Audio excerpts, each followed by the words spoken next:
Bem-vindos ao Porta de Hangar.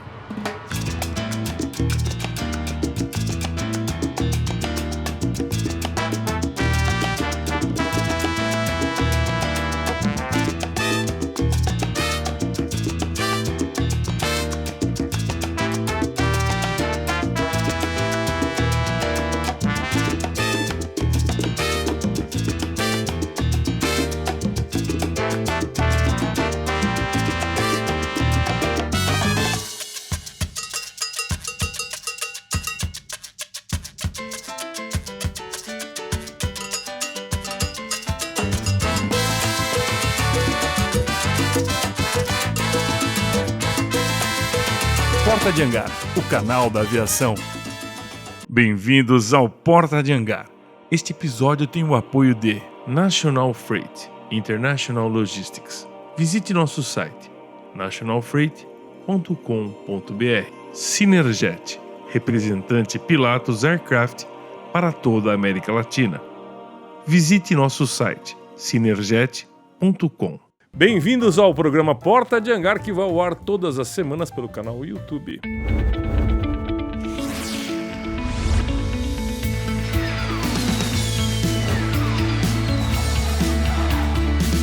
Pessoal, dá aquele like no sino do Porta de Hangar, badala, vamos dividir esse programa, porque nosso convidado de hoje tem muito o que ensinar a gente e o que falar é muito bacana. Quero falar também do meu livro Airplanes, que está lá no quicante.com.br. Você pode adquirir um livro muito legal, um projeto bem bacana com as minhas imagens. Não é um livro técnico, é um livro artístico, mas é um livro bem, mas bem legal mesmo. São 120 páginas, sem fotografias, muito bacana, tá bom? A nossa convidada de hoje é uma fera. Me contou um negócio aqui que eu não tinha nem ideia que ela fazia, mas ela faz uma coisa que vocês vão gostar. Bem-vinda, Ana Laura, ao Porta de Hangar. Obrigada. Obrigada. Uma honra. A honra é minha. Você sabe que eu fiquei impressionado? Seu currículo. Ah, é? É por isso que eu falei pra vocês. Eu não imaginava o que ela fazia. O seu currículo de... Bom, daqui a pouco eu conto. Vou deixar depois. Como é que surgiu essa vontade de você mexer com aviação? Olha, na verdade eu não sei também. Foi uma paixão que surgiu desde que eu era criança, que eu queria mexer com avião. Sempre gostou? Sempre gostei. É o mal das pessoas que gostam de aviação, né? Gosta desse negócio, daí dá um ciricutico na pessoa e ela vai virar... mexer com alguma área de aviação. Então conta pra turma que eu fiquei impressionado que você falou, o que você se formou na aviação. Ela não é piloto não, viu, gente? Não. Eu sou engenheira aeronáutica. Engenheira mecânica com ênfase em aeronaves, né? Onde é que você se formou? Eu me formei na USP, em São Carlos. Em São Carlos. É um berço de engenheiro aeronáutico lá, né? É. Muita gente boa saiu de lá da USP. E depois da USP, onde é que foi o seu primeiro emprego, Ana Laura? Meu primeiro emprego na aviação foi na Japi. Era Japi Táxi Aéreo na época, né? Hoje é Japi Manutenção de Aeronaves. A Japi em Jundiaí, né? Isso. Mas como é que foi? De engenheira? De engenheira mesmo. Era como gerente técnica, que... Sim. É o cargo de responsável técnico, né, pela oficina. E responsabilidade, né? Bastante. É bem grande. E a indústria aeronáutica do Brasil, teve espaço para você? Teve sim. Logo depois da Japi, a Embraer estava começando a contratar, né, pós-privatização. Isso faz tempo, não vou falar o ano, né?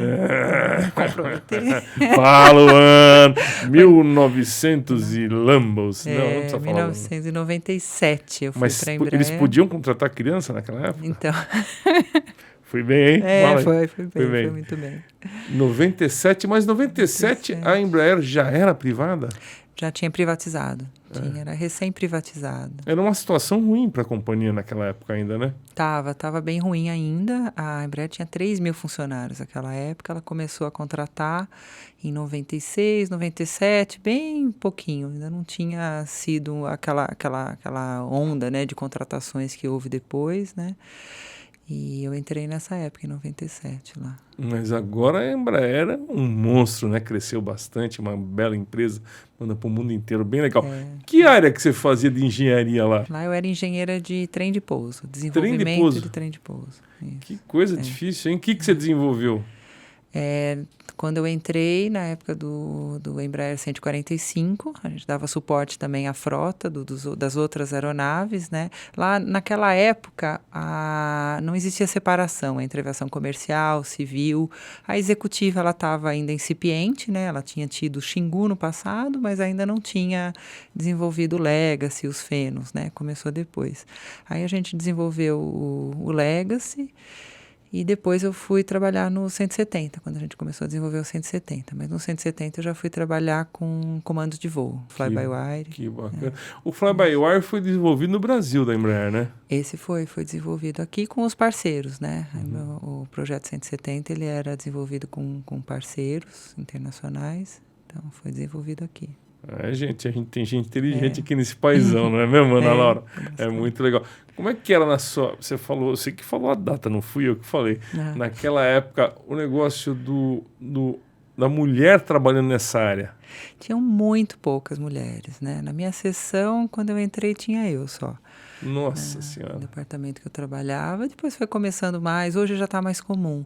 Na minha turma na faculdade também só entrou eu de mulher. A turma seguinte, por exemplo, não tinha nenhuma mulher. Eram muito poucas mulheres que iam procurar, né, a área técnica, né, tanto de engenharia. Eu partia mais para arquitetura, para cinema, para música, esse tipo de coisa, né? Médico. Engenharia civil, acho que tinha um pouquinho mais de mulheres, mas nas engenharias mais técnicas, eletrônica, mecânica, aeronáutica, tinha muito pouco. Naquela época, o ITA não deixava entrar mulher, isso era uma coisa que hoje acho que ninguém lembra disso, né? Não deixava? Não deixava, era exclusivo de homens. Era exclusivo de homens, você não podia nem se inscrever. Começou a admitir mulheres lá depois que eu já tinha me formado na faculdade, né? Que coisa, hein? Absurdo. Mas lá na Embraer você ficou até que época? Depois você saiu para outra empresa de aviação ou não? Você continuou na... Saí, eu fiquei até 2004 na Embraer e aí eu saí para ir trabalhar na Global Táxi Aéreo. Lá eu era também gerente de manutenção e assinava, né, pela frota da empresa. Quando eu comecei lá também, a gente tinha uma frota de 4, 5 aeronaves no táxi aéreo, gerenciava bastante aeronaves, né? Quando eu saí de lá, fiquei 5 anos lá na Global, a gente já tinha 30 aeronaves de vários modelos diferentes lá. Eles cresceram bastante, fez sucesso. Fiz muita fotografia para eles lá, é bem legal. A responsabilidade de um engenheiro para assinar um livro de manutenção, como é que você faz? Você tem que confiar também no chefe da oficina, né? Ele tem que falar, olha, eu troquei tal peça, você tem que confiar nele também, não é isso? Também, porque não dá para você conferir tudo, dá? Existem duas funções, né, do engenheiro como responsável técnico, tanto dentro da empresa aérea, do operador, quanto dentro da oficina. Na oficina, ele é responsável por todos os serviços executados dentro da oficina. Então, você tem que ter as pessoas de sua confiança lá. Os inspetores, né, da oficina, eles são delegados do engenheiro, né? E então ele tem que ser muito bem escolhido, muito bem orientado, né, do que pode, o que é para fazer, como fazer, principalmente o como fazer, né? O responsável pela execução é o mecânico e o inspetor por inspecionar, mas o engenheiro ele é responsável de elaborar os sistemas de manutenção, os procedimentos, né, e controlar tudo isso. Né? E dentro de uma empresa aérea, né, seja uma linha aérea, um táxi aéreo, ele é responsável por garantir que tudo seja executado. Ele não é responsável diretamente pela execução, né? Então, quem é responsável pela execução é o próprio mecânico, né? Próprio mecânico. E aí também, com uma frota grande, você tem que ter pessoas para te assessorar de confiança. Muita confiança, né? Os mecânicos, inspetores principalmente. Porque são eles que acompanham, né, um serviço de manutenção numa oficina, eles que são, às vezes, delegados para poder dar saída de manutenção, aceitar a aeronave após a manutenção. Sim, é muito sério, né? Você assinar um negócio que você mesmo não está, teoricamente, vendo ali, né? Não dá para acompanhar todo dia. Tudo não dá. Agora, vou voltar um pouquinho para trás. Você começou na época... Tinha CAD, essas coisas, esse sistema para desenvolver peças ou não? Era na base da mão? Tinha. Quando eu fiz faculdade, eu estudei com a prancheta mesmo, né? As aulas de desenho técnico eram na prancheta, isso foi em 1990, quando eu comecei a faculdade. Já estava sendo tornando-se mais popular, né, o CAD. Aí a gente também aprendeu um pouquinho de CAD durante a faculdade. Na Embraer usava bastante o CATIA, né, não o CAD, porque o desenvolvimento de aviões, ele exige um pouquinho mais de sistemas mais complexos, né? Então lá a gente já usava sistemas que a gente fala que é mockup eletrônico, né? Que são 3Ds, né? É 3D, então o CATIA que a gente usava lá, que é um CAD muito mais elaborado, né? Facilitou a vida de vocês o 3D, principalmente que você consegue enxergar a peça final, né? É isso. Mas também é uma curiosidade interessante. Quem faz os desenhos, quem mexe com o CAD mesmo, o CATIA, quem faz os desenhos são os projetistas, não é o engenheiro.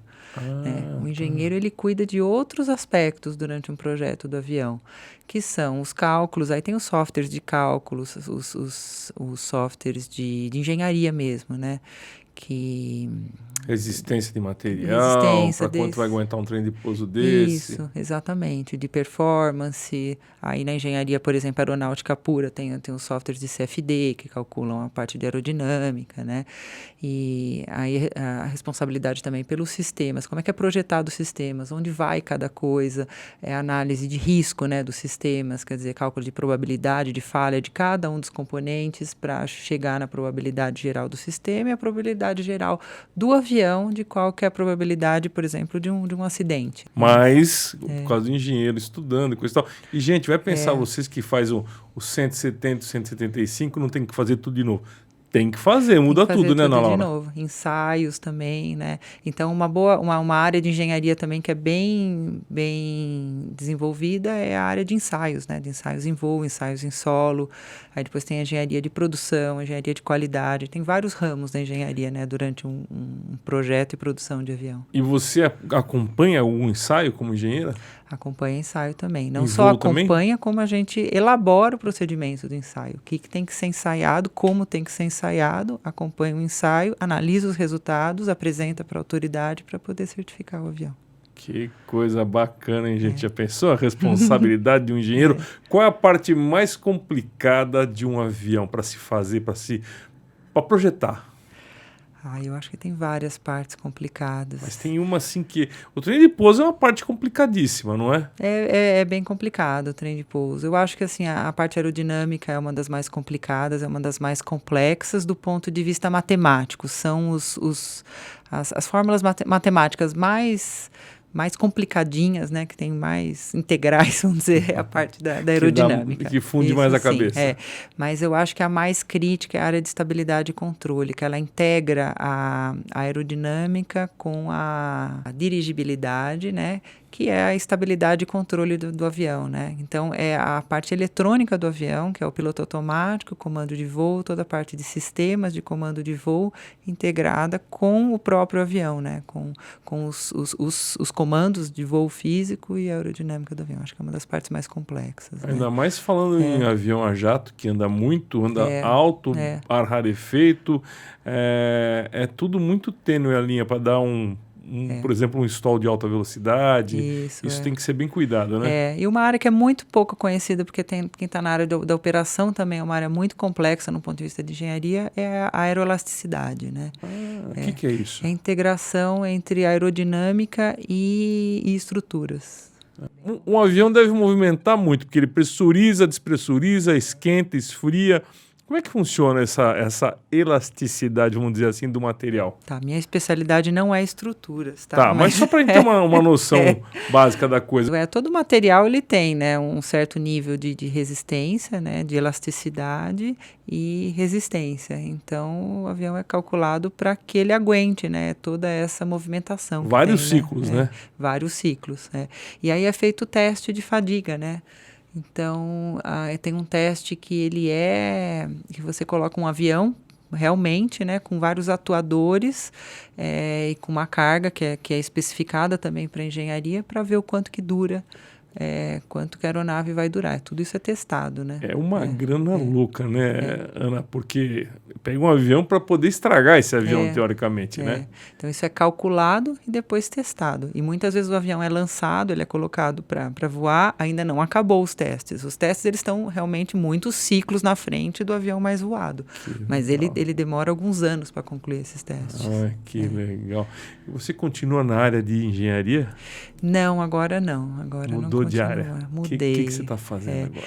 Então, depois de uns 10, 15 anos trabalhando diretamente com a área técnica, tanto engenharia, manutenção, eu passei a cuidar da parte de gestão, né? De gestão de toda a empresa. Então, tendo que ver também a área financeira, a área de operações, RH, tudo que você imagina. Nossa senhora, que tudo. pulo louco, diferença. E aí, como é que foi essa transição da engenharia, uma coisa técnica, para uma coisa que você cuida aqui mais? Cliente também? Fala com clientes, essas coisas? Cliente, a parte comercial também, né? Como é que Vendas, foi essa transição? Foi bem para você? A cabeça fundiu? Como é que foi? Foi bem, eu sempre quis, né? Então, desde que eu trabalhava na Embraer, eu comecei a estudar, fiz um MBA, comecei a estudar a administração, fiz um MBA em finanças também, né? E comecei a me interessar, né? Aí a gente, como gerente também, a gente já começa a ter um pouquinho mais de responsabilidade, não só do que você está gerenciando tecnicamente, mas uma responsabilidade também pela empresa, pelos resultados, pelas pessoas, né? Então já começa a ter um pouquinho mais de contato com essa área de gestão mesmo e administração. E aí, numa das minhas mudanças de empresa, eu fui convidada para assumir uma gestão geral de uma empresa, né, mesmo sem nunca ter atuado, e foi um desafio muito legal para mim, que eu comecei a ter contato com essas áreas que eu não tinha, né, tinha só como interface, mas não como responsabilidade, né, desde de cuidar de relatórios de contabilidade, de autorizações da empresa, financeiro, pagamentos, RH, departamento pessoal, né? Tava tudo debaixo de mim, né? Um trabalho mais burocrático, não? É mais burocrático, mas eu gosto de enxergar a interação entre todas as partes, né? Legal. Porque eu acho que tudo acaba influenciando não só o resultado final para o cliente, né? E também influencia a segurança, né? Então, uma empresa bem gerenciada, né, do ponto de vista das áreas de apoio, né, que são essas áreas, né, financeiro, jurídico, tudo são áreas de apoio ao negócio principal, né, de cada empresa.